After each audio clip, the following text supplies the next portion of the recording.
सभी बच्चे ध्यान दें। आज हम पढ़ेंगे किसी प्रतिरोध तार को खींचने पर उसकी लंबाई बढ़ाने से उसके प्रतिरोध पर क्या प्रभाव पड़ता है। यानी हमारा टॉपिक है change in resistance by stretching a wire. और उसके लिए क्वेश्चन है the resistance of wire is R O, what will be its new resistance if it is stretched to n times of its original length. Hindi पहले बच्चे समझ लें। किसी तार का प्रतिरोध आर ओम है, यदि इसको खींचकर n गुना बढ़ा दिया जाए तो इसका नया प्रतिरोध क्या होगा, ये क्वेश्चन है। इसको सॉल्व करने के लिए हम सबसे पहले इसको मानेंगे यहाँ पर लेट, यानी मान लीजिए late L and A be the original length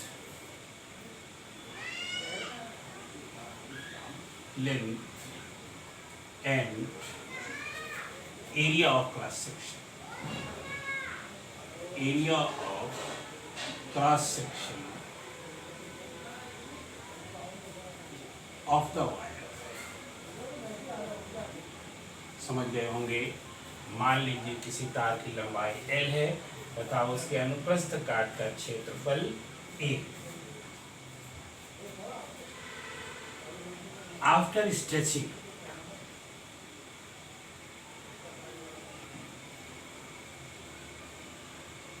यानी खींचने पर या खींचने के बाद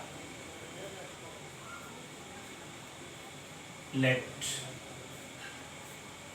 L dash and A dash be the length and area of cross section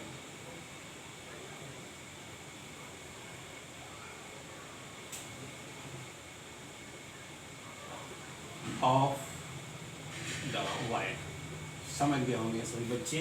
यानी खींचने पर लंबाई L डैश तथा area of cross section E dash हो जाता है। क्वेश्चन में गिवन है कि इसको n टाइम खींचा जाता है, यानी n गुना बढ़ाया जाता है। तो यहाँ पर गिवन यानी दिया है L dash upon L is equal to n। अब सभी बच्चे ध्यान दें। Law of conservation of volume in solids, यानी ठोसों के आयतन नियत रहते हैं। और आयतन नियत रहते हैं तो पहले आयतन हो जाएगा LA और बाद में आयतन हो जाएगा L डैश B डैश, है ना। तो यहाँ पर बिकॉज तार का या volume of the volume of the wire remains constant। Hindi वाले बच्चे भी आसानी के साथ समझ सकते हैं। तार का आयतन निश्चित रहता है, therefore यहाँ पर हो जाएगा LA is equal to L dash E dash। और इसको लिख सकते हैं L dash upon L is equal to E upon E dash is equal to N। ये गिवन है। आप ध्यान दीजिएगा। रेजिस्टेंस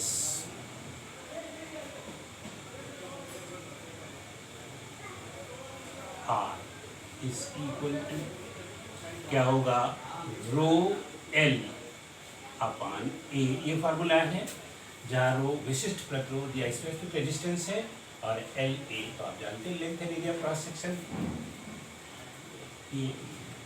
ये प्रारंभिक अवस्था में है ना। After stretching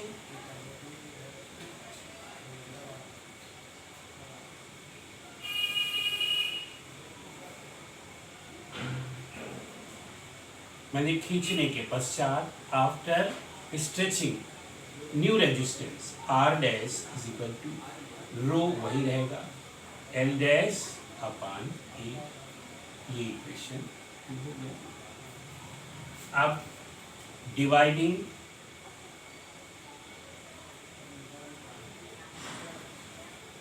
equation 2 by equation 1, यानी 2 में 1 से भाग दे दे तो यहाँ पर आ जाएगा R dash upon R is equal to, ये ऊपर रहेगा तो हो जाएगा बेटा रो एल डैश अपान ए, और ये पलट करके गुणा हो जाएगा यानी ए डैश अपान रो एल।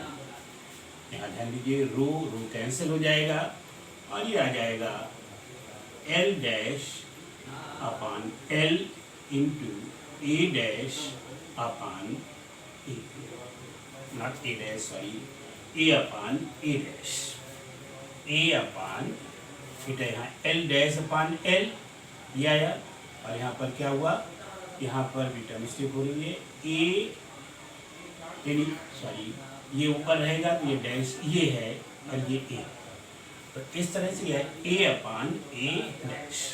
अब यहाँ ध्यान दीजिएगा L dash upon L physical A upon A dash, यानी ये दोनों n के बराबर है, तो यहाँ पर हम क्या लिख सकते हैं n into n. Therefore r dash upon r is equal to n square.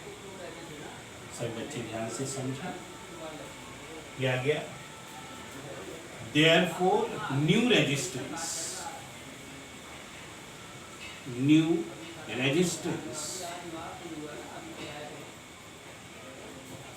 r dash is equal to n square into r, ये फार्मूला नया बनकर आता है, यानी स्ट्रेच करने पर खींचने पर तार का नया रेजिस्टेंस अपने पुराने रेजिस्टेंस का जितने गुना होता उसके स्क्वायर गुने के बराबर होता है।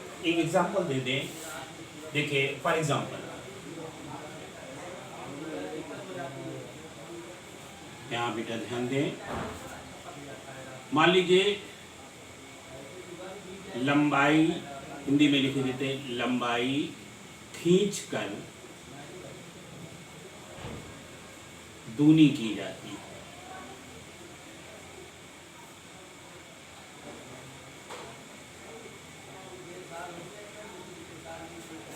प्रारंभिक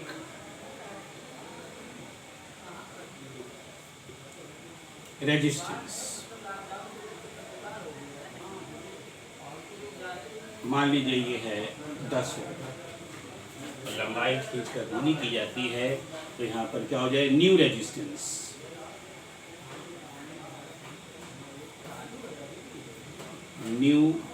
रेजिस्टेंस,